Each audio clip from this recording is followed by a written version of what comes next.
Okay. We're on Daf Yomi Dalet Amud Aleph. We're up to my time with the Rabbi Yonasan ben Shal. Do you see that? My time with the Rabbi Yonasan ben Shal. It's like 5 lines down from the top. Okay. Well, we thank Hashem that we're able to learn Torah every day. And because of our learning, we should have the base of Migdash immediately. We're learning. What page again? Ayin Dalet, 74a. Ayin Dalet Amud Aleph. My time with the Rabbi Yonasan ben Shal. It's like 5 lines from the top. I'm learning the Nishmas Nisanel Zeb Ben Benzion and for Shlema for everyone that needs, and for Eretz Yisrael should be safe, and also for the hostages should be returned safely. Okay, the Gemara before, the interesting Gemara was trying to figure out how a person can be chayiv to pay for being ma'anas someone. If he's ma'anas his sister, he should be chayiv to pay, even though if he lives with his sister, that's considered a death penalty. And the main point was nitan lahatzel benafshay, because he forfeits his life when he does that. So then, at the moment that he's living with her, he's really has a death penalty on him, and why should he have to pay for that? Because you don't pay and have a capital punishment. So the Gemara gave different answers. One of the answers that we gave was for the answer that Abaye says, according to Rabbi Yonasan ben Shal, we don't have a problem, because since this person could have been stopped without killing him, is nitan lahatzel be'echad me'ivarav. He could have been stopped by just by harming him, just by hurting, stopping, by shooting him in the legs. They could have stopped him, and have to shoot him in the head. So if that's the case, so then I think it's attaching automatically. 1 second. Doesn't mind them. Okay. So if that's the case, then he doesn't have a death penalty on him. Now the Gemara goes to explain Rabbi Yonasan ben Shal. Rabbi Yonasan ben Shal's opinion is that when someone could be stopped without killing him, you have to stop him without killing him. That's the yeah. Okay.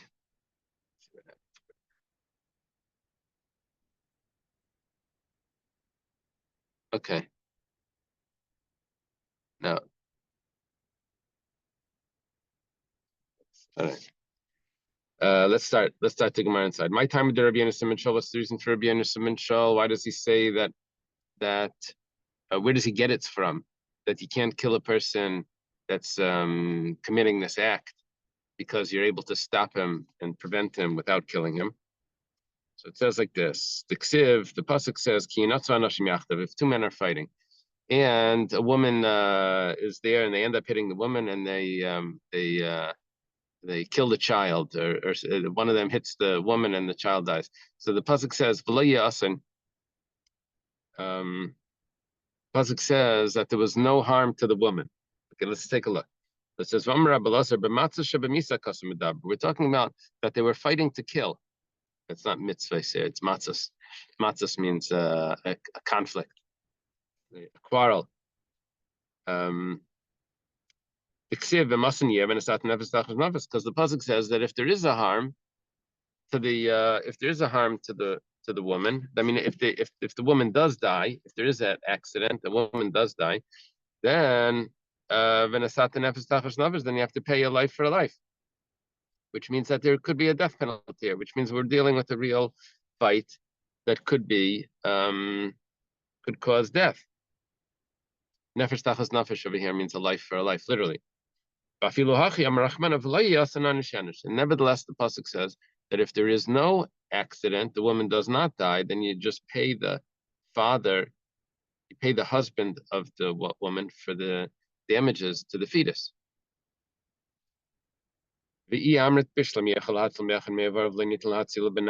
going to say that if you can stop the person from doing this by just harming him and not killing him, then you're not allowed to kill him. That means the person does not have the death penalty on him. He has not forfeited his life because you can stop him other ways.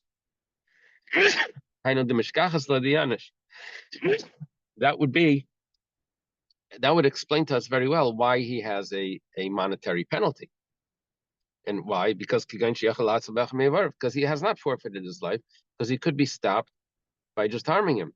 Basically, what we're doing here is we're saying that this fellow has not forfeited his life because he could be stopped in another way.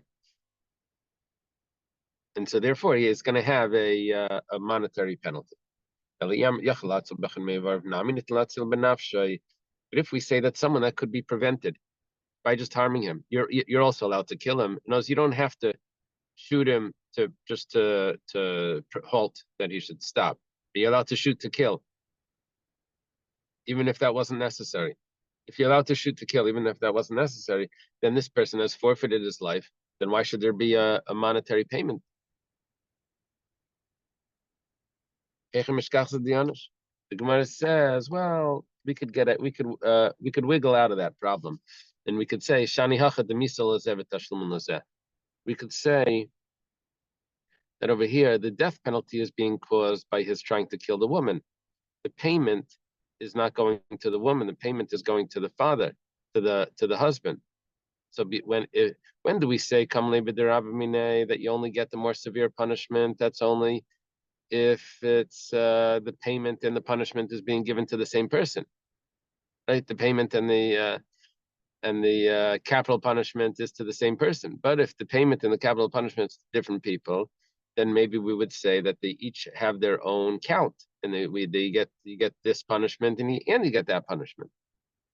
And so now we lose the proof of Rabbi Yonasan ben Shaul that says that if you can shoot to stop the person, then you're not allowed to shoot to kill. Because really the person is allowed to shoot to kill, and he has forfeited his life. But nevertheless, because the payment goes to someone else, he still has to pay. So we lose the proof. So the Gemara says that's not true. Leishna, there's really no difference. That distinction that you just made, that if the payment is going to someone else other than someone else, not the person that the capital punishment is for, then you can have two punishments, capital punishment and a payment. He said that's not true. Rava, because Rava says someone is chasing after his friend to kill him. And the pursuer breaks utensils while he's running. He breaks something. It doesn't matter who it belongs to. Pater. He doesn't have to pay. So you see, even though the payment is going to someone else, not the person that the capital punishment is for, he's still exempt. So you see, Kamle B'Diramani doesn't take into account who the payment is going to. And so we can't answer that. Why does Rabbi Yonasan ben Shaul say? We can't answer that back to our original question. How do we have a capital punishment and a payment here? And we'll answer with Rabbi Yonasan ben Shaul. So now we're left that we can answer Rabbi Yonasan ben Shaul. We can use Rabbi Yonasan ben Shaul that says that the person does not forfeit his life if he's able to be prevented in another way. He only forfeits his life when the only way to stop him is to shoot to kill. And so we're back to the answer. The answer works. Okay, now my timer.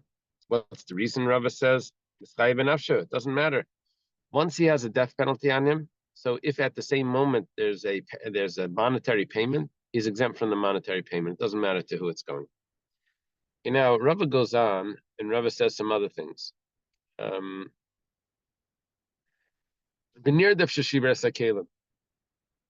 Let's say the victim, he was running and he breaks utensils.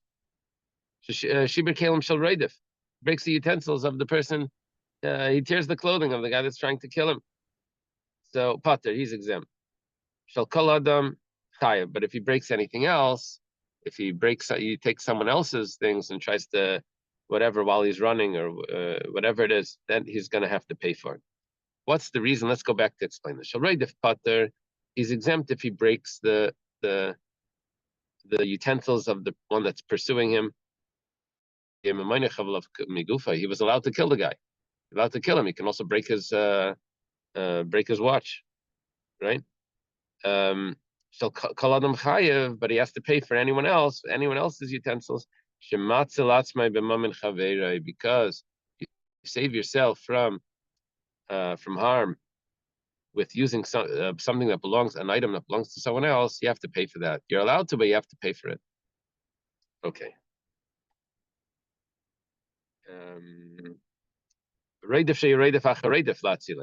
Okay, here you have three people here.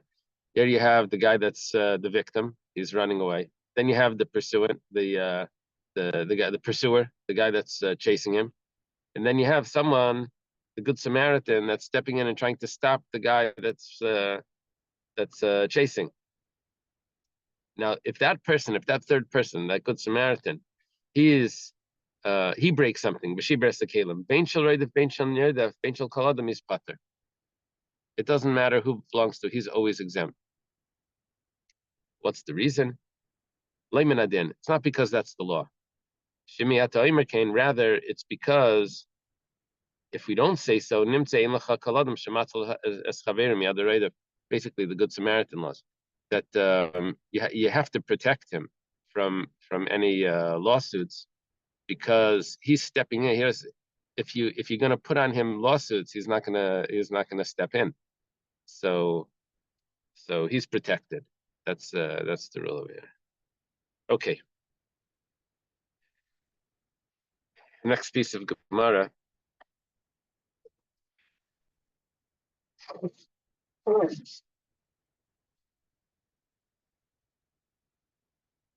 Gemara said that talking about people that forfeit their life because they're doing an avera, anyone is allowed to step in and stop them.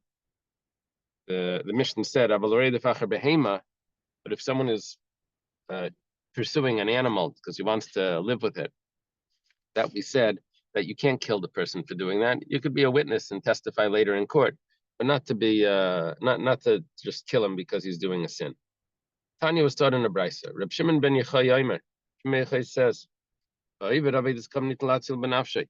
on the other hand, if someone is trying to worship idols, you're allowed to kill him on the spot.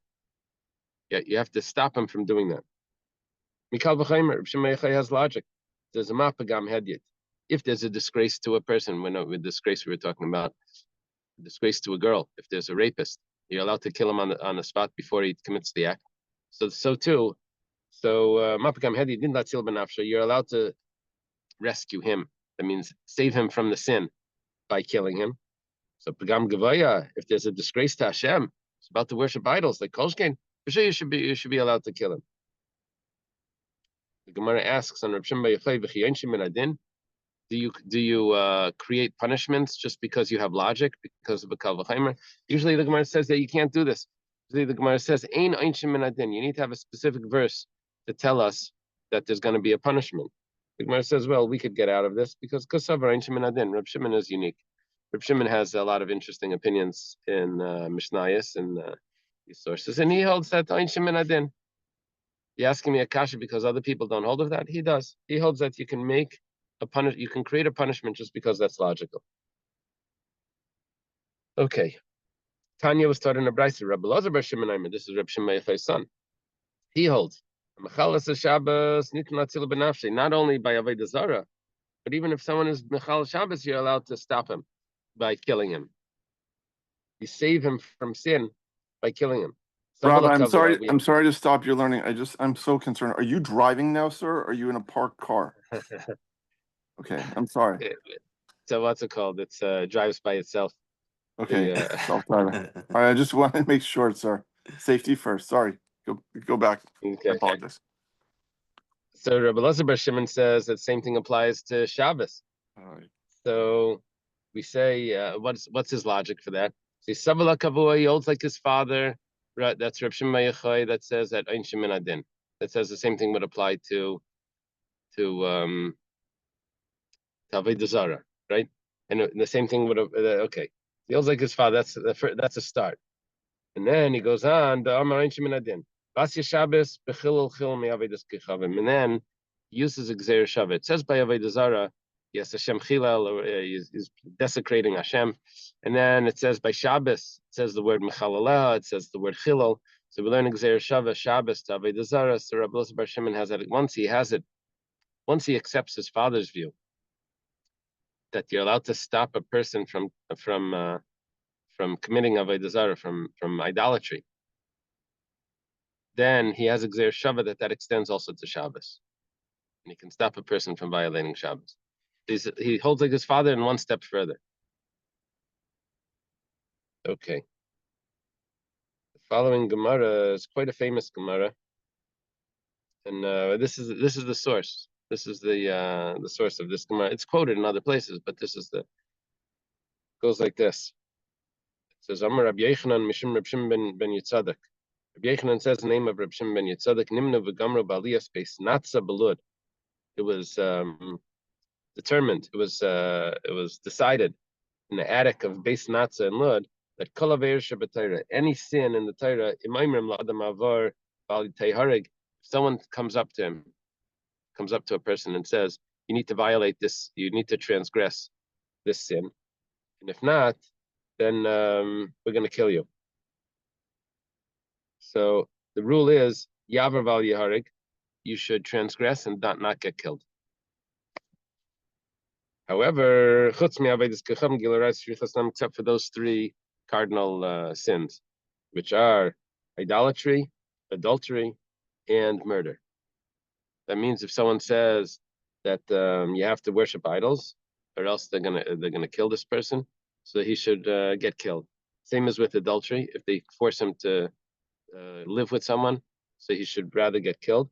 If someone that he's not allowed to live with, in Shvichas Dam, if they force him to kill someone else, he should get killed rather than kill someone else. The Gemara says, he has to give up his life not to worship idols. Tanya, we have a brisa. I'm Rabbi Shmuel. Rabbi Shmuel says, Minayin shemamar leiladam aved scham al tiharig, minayin she'avad al tiharig. Rabbi Shmuel says clearly, that says that if they tell someone to worship idols and they won't get killed, but if he doesn't worship idols, they will kill him. The rule is, minayin she'avad al tiharig. How do you know that he should worship? He should transgress and not get killed. He should save his life. It says you should live by the Torah, not die by it. It means you have to do everything to preserve the life.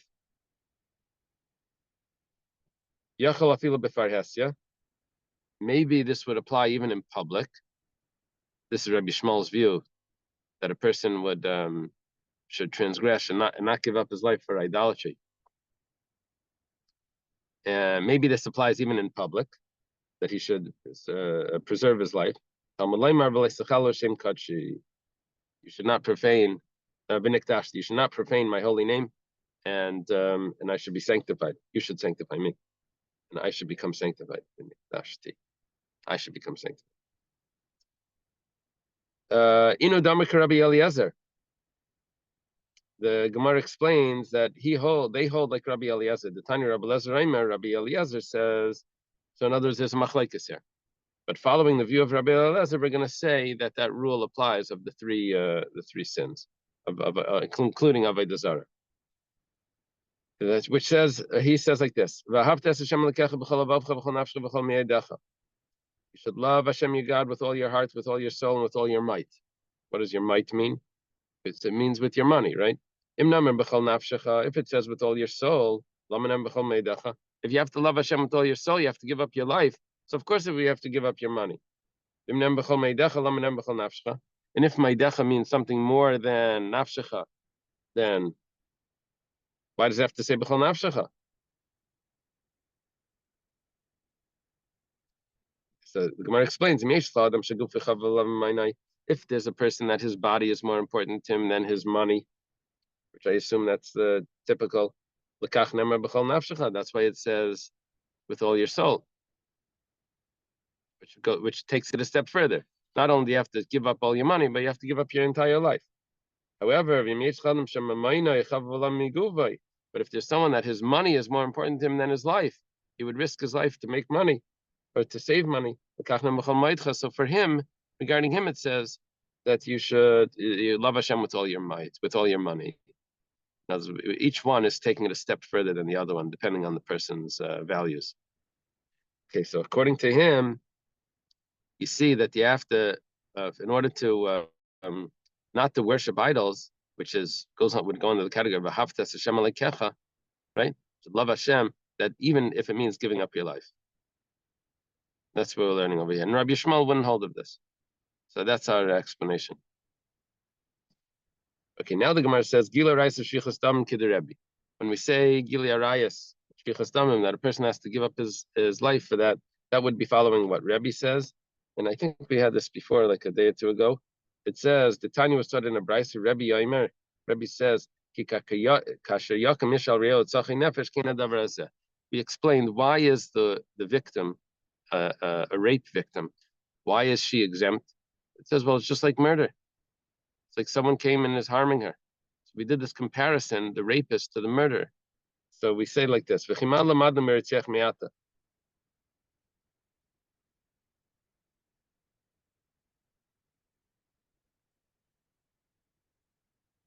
is funny. I think yesterday I looked in the art scroll. They told me, someone showed me over there. Yeah, Hillel showed me the art scroll. And I think they put the comma. And then it says Meyata Meyata went after the question mark. And today I'm using this the Devar Malchus. And over here it's from they take it from the Steinsaltz. And they have the comma after Meyata. There's different ways of reading this. Where to put the comma? Okay. So what do we learn from the murderer to the rapist? It turns out that we thought it was coming to teach, but it's really coming to be taught. We do a comparison between the murderer and between the girl that was the betrothed girl that's being raped to the Ritzech. Just like you can save the girl from being raped by killing the rapist. Also, the murderer, you can save him by from committing the sin by killing him.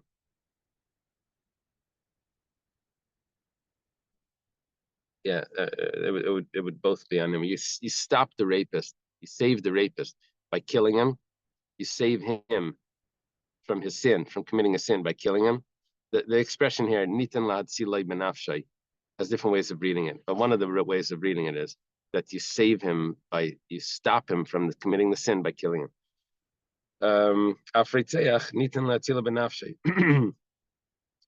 Also, the Reitzeach, or the murder, you stop him. And then you go the other way. Then you say, we'll do a comparison from the murderer to the girl that's being raped. Just like when it comes to murder, that if someone would tell another person, you have to kill someone or else you're going to be killed. So he has to allow himself to be killed. He's not allowed to transgress. He's not allowed to kill. So Afnara Marasa, also when it comes to if they're forcing someone to live with a Nara Marasa, so he has to allow himself to be killed. Teharig val tavar. Now, the wording over here is teharig. She should be killed, val tavar, and she should not violate. Now, Taisvis on the next page says that maybe the girsa should be yavar val yeharig val yavar. The rapist should allow himself to be killed. He's not a rapist now. He's being forced to live with this girl. He should be killed.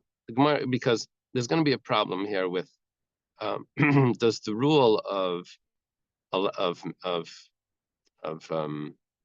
letting yourself be killed and not to transgress, does that apply to a woman when it comes to a sexual sin, or is it only for the man? Because the woman, we're going to see soon, is not an active partner. She's passive. Because she's a passive partner, maybe it doesn't apply. But the problem is that this Gemara says Teharig Valtav, that she should allow herself to be killed, which means it does apply even to a woman. But Taisvis on the next page says maybe the Girsa should be different. As this Girsa would change things a little bit. Okay. We'll take a look soon. How do we know? What we just did was we learned from murder. If someone is being compelled, being forced to murder someone, he should really allow himself to be killed rather than murder. And from that, we learn to a sin, a sexual sin, that a person should allow himself to be killed rather than to transgress. We learn it from the murder. So how do we know by the murder that it should apply? And we say svarahu, that's logical.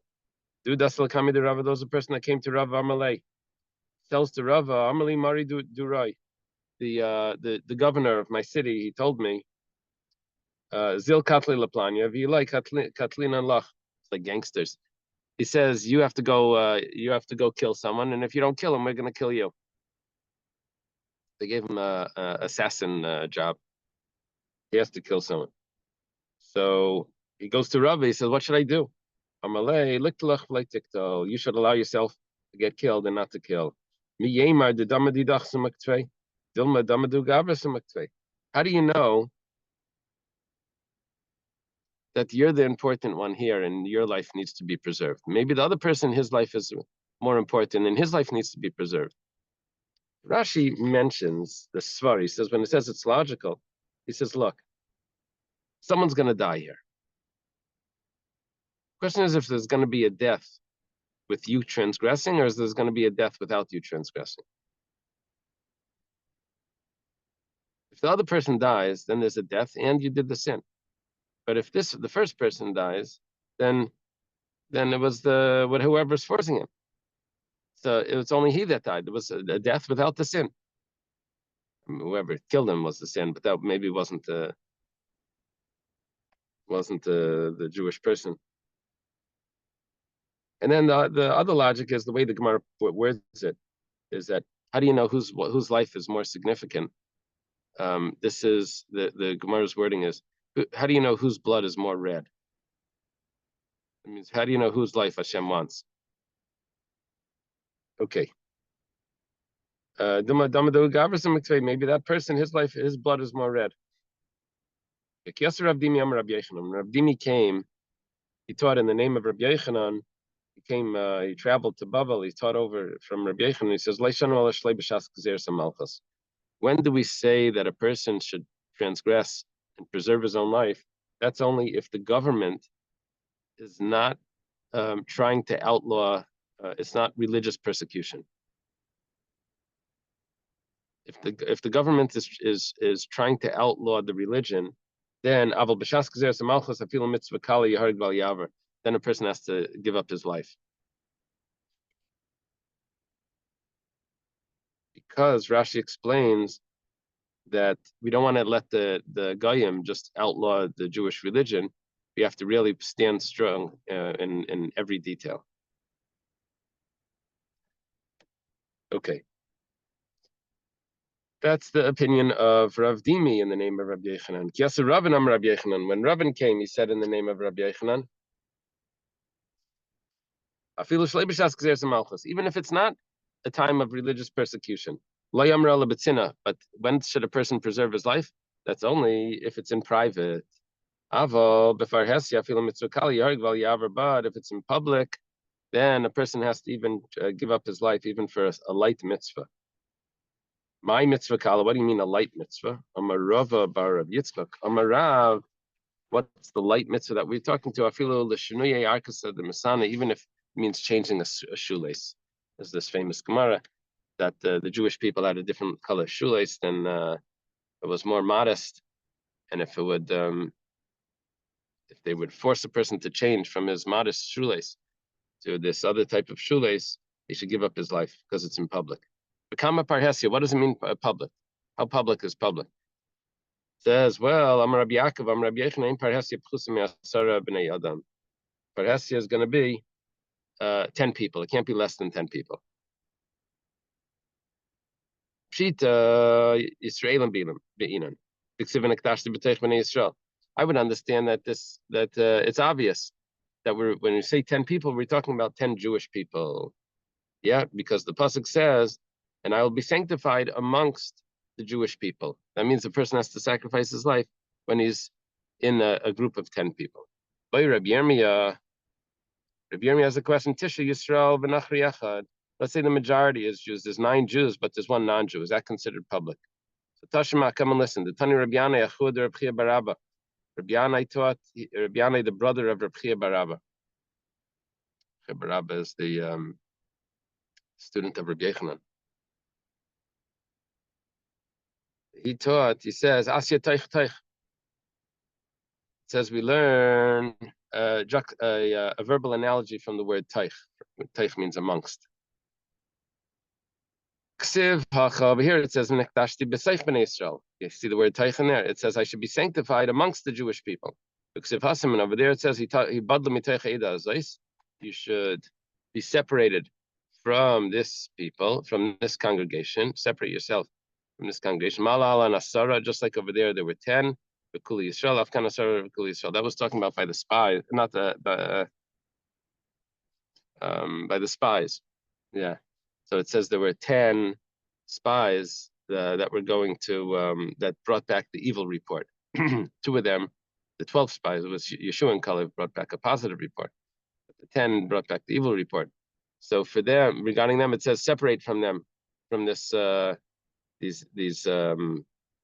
these people, from this congregation. And so Malahala Nasara v'Kol Yisrael, Afkan Nasara v'Kol Yisrael. Just like over there were 10 and they were Jewish. Also over here, it would have to be 10 Jewish people, not if there's 1 non-Jew. Now the Gemara has an interesting question. Time appropriate. It says, Esther Parhesyabe. But Esther, when she went to Achashverosh, everyone knows what they're doing. It wasn't private. It wasn't like she snuck into the palace. It was a public announcement. Esther's now going to be the queen. That's as public as you're going to get when it comes to relations. You know, everyone knows what they're doing. So how was she allowed to go? She should have sacrificed her life. Amar Abaya Esther Karkaela Maisa. Abaya says Esther was a passive participant in the act of relations. Now, I don't know if this means that a woman is always passive and it's always by a woman, or if Esther was behaving passive. She was just laying there, and she did not make any motions or any movement. Is it specific that there was the way she was having the relations, or is it every woman is always passive? I don't know what the Gemara means.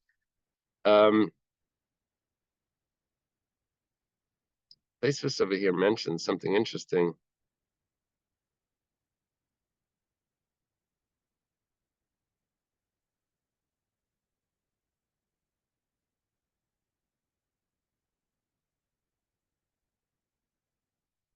We have other Gemaras that talk about that women should be women that are giving up their lives because of Gilei Arayos.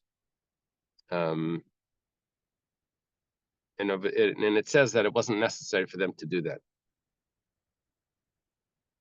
Rabbeinu Tam holds that Gilei Arayos doesn't apply to a non-Jew.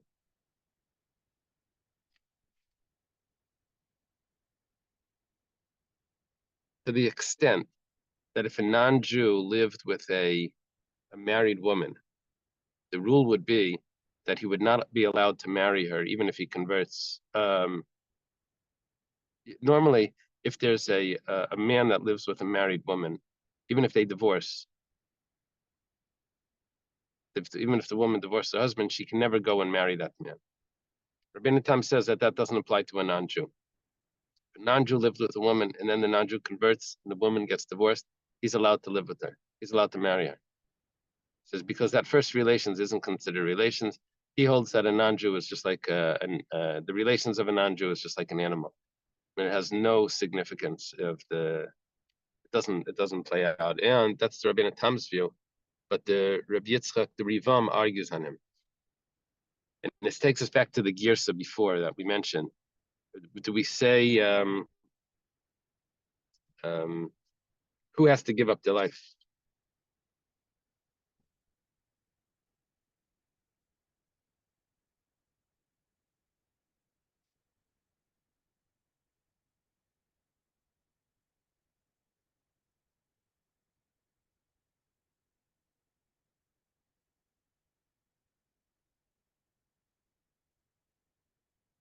Yeah, this is a complicated sugya, because you know that Gemara that says that Esther was always considered raped, right? So Remember? Yeah. no, go ahead. I'm gonna after. Esther was always considered raped. She was always allowed to go back to Mordechai, until that one moment when Mordechai said, "You have to go into Achashverosh," and she didn't want to. Mordechai said, "No, but you're going to get lost as well." Maybe this was the whole reason why you were sent there, was just for this, to save the people. Tragic. So, but the Gemara explains that she would go such in. a bummer to Purim. Otherwise, such a fun holiday.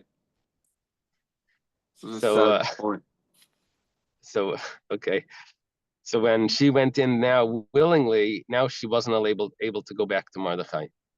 The Gemara would say that she would go to the mikveh after Achashverosh. She would wash herself off and she would go live with Mordechai before. But at that one time, then she was lost from living with Mordechai because she went willingly. Yeah. So what does that do for us over here when she goes willingly? How does that affect this machlekes Rabbeinu Tam in the Ri? Okay. Yeah. I was reading this book about the history of Tanoim Amarim. They came out with this, very nice, and they said about Murray Bar Abba, I think. That Murray Barachel. Murray Barachel. He was like he was a bandit. They kidnapped I forgot whose Shmuel's daughter. Right. Shmuel's daughter, yeah. Shmuel's daughter was Rachel, yeah. And he slept with her, and then he converted, and then he married her. Right. Yeah. So Yeah, she was single. That wouldn't prove anything. Oh, she was single. Oh, okay. Right. Yeah, Isser. His name was Isser. So Esther, right? Esther, yeah. That's right. So Esther was married to Mordecai. Yeah. Lakchaloi labas. The Gemara explains Lakchaloi labayas. Took her for a wife. Yeah. Which is sad story. Okay. So initially it was just like she was doing it with a behema, and then once she agreed, family share relations, not doing it. Once she agreed, then what? Yeah. So if you say that it's not a behema, yeah, it's going to be hard to explain. But if you say if you drop the Rabbeinu Tam, once she went willingly, you're saying. Once she went willingly, that was the problem. It wasn't rape anymore. Then there's like emotions, and then what happens? Read the mimer. So sad. If you drop Rabbeinu Tam, then the story is simple. She went to the whole time she was forced, because this was a government rule. She had to live with him. She couldn't protest, and now she was always allowed to go back if she's raped. She's not Mordechai is not a kohen. She can always go back to Mordechai. But now when she lives willingly, so then now that's not rape anymore. That's she's prohibited to her husband. Now, but once Rabbeinu Tam comes in and he says that what's done with a non-Jew, so that now things need to be explained differently. What's done with a non-Jew is nothing. It gets complex. Why does she become prohibited? How are we going to learn that Gemara? Yeah. Okay. Okay. Amar Abaya, Esther Karka. The answer for Esther, how was she was allowed to do this, was because she was a passive participant. Rava says, shiny. When they're doing things for their own pleasure, then you don't have to sacrifice your life. If you don't say this, then Hani Kvaki Vidimonaki, sounds like Dominicans. These were big pots that were used. Dominican Republic. I was going around raping everyone, these Dominicans. Oh boy, losing our sponsorship. So So, oops. Yeah. So what happens now is we're saying that they would give these certain pots, certain fire pans for them to use, and for the non-Jews to use, they would actually use it for idols, and they would give it. They would let them use it. How were they allowed to do that? They should have, sacrificed their lives from doing that. When they're doing things on their own pleasure, that's different. So we could take it back to us that Achashverosh wasn't trying to have her transgress. He was living with her with his own pleasure. Okay. What's the Rava Latamei? We're going back to Rava. Rava that says that when they're forcing you to do things, but it's because of their own pleasure. It's not because of they're trying to get you to violate or transgress your religion. Then it's permissible. The Marava Akam Damalei Yisrael. A non-Jew tells to a Jew, I want you to harvest this straw, this hay, on Shabbos, and throw it to the animals. If not, we're going to kill you. He said, well, liktel katle. It's funny, almost the same word. He should harvest the hay, and he shouldn't get killed. If they tell him, want you to harvest this, and then you're going to throw it into the river, that means obviously it's just because they want him to violate Shabbos. So then that's a different story. Then we say, liktale b'lei liktal. He should allow himself to get killed, and he should not harvest. So Rava makes that distinction between what their intention is.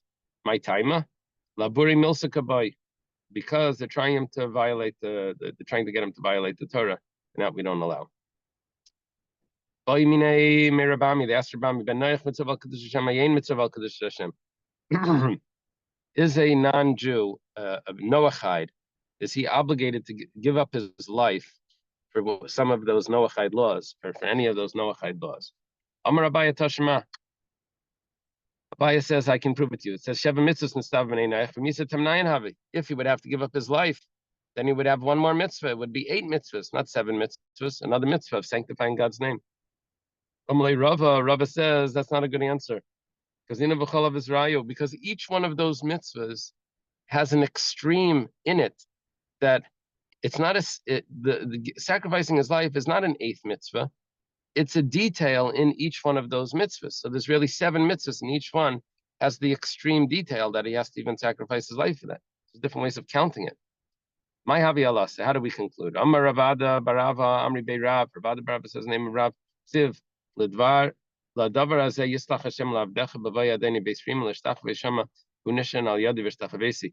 is Naaman, the general, that came to Elisha to get rid of his tzaras. And while he's there, he tells Elisha that Hashem should forgive his servant because when my master, the king of Ammon or whatever he was, bows down, I assist him in his bowing down to his idol. So, and Elisha says, don't worry about it. You go in peace. Okay. Vimisa. And if a non-Jew needed to give up his life, so then he shouldn't tell him that go in peace. You shouldn't tell him that he's allowed to. The Gemara explains no, that was in private. You definitely didn't have 10 Jews there when the king of Aram or Ammon, whatever they was bowing down. Okay. There was a person that was he saw a woman. He was so in love with her.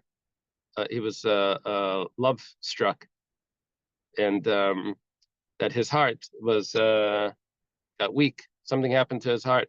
Maybe he had a heart attack. So they went to ask the doctors. They said, sounds like psychologists. This wasn't real doctors. Psychologists. The psychologist said that the only way he'll get better is if he lives with her. Okay. Amr Chacham, that was the old psychology, was against religion. They felt that the psychologists would tell the people that the reason why you're struggling with this and that and this is because of the religion. If you violate the laws, you indulge a little more, you'll have better mental health. Okay, so that's what they told him. Amr Chachamim Yamas Valti Ba'alai.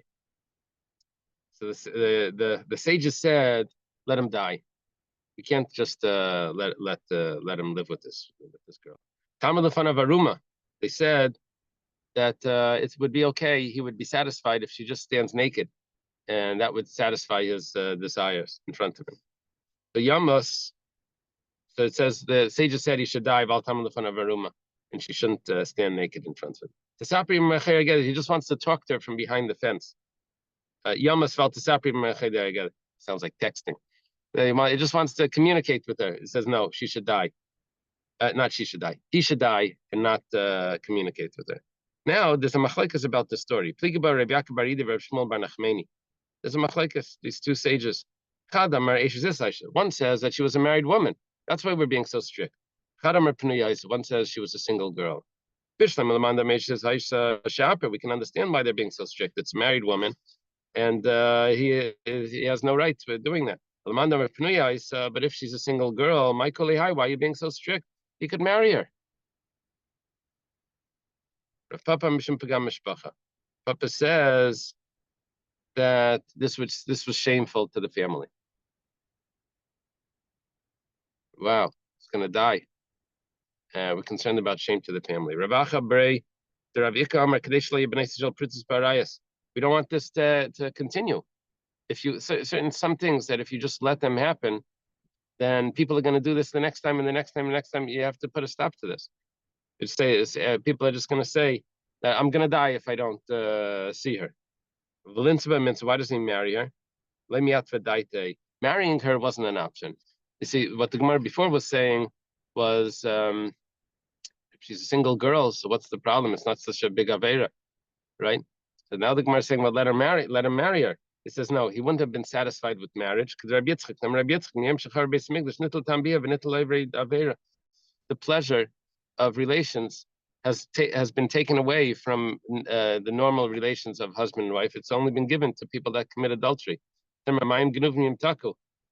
pleasure, the sweetness of the stolen waters, lechem sesarim yinaim, and the hidden bread is sweet. Hidden bread is referring to relations that are prohibited. Okay, shukayach everyone. Have a good day. Thank you. See you.